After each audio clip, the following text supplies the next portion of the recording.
Mwana michezo wa Seba Sport, karibu sana katika michezo ripoti, na mimi ni ripota wako Seba. Niko hapa kukupa ripoti za kimichezo.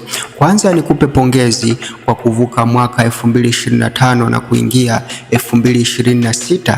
Mungu akakufanyia wepesi katika harakati zako za utafutaji katika huu mwaka wa 2026. Nikienda moja kwa moja katika anga za kimichezo, nikianzia pale Jangwani katika zile tetesi za usajili na sajili zilizokamilika.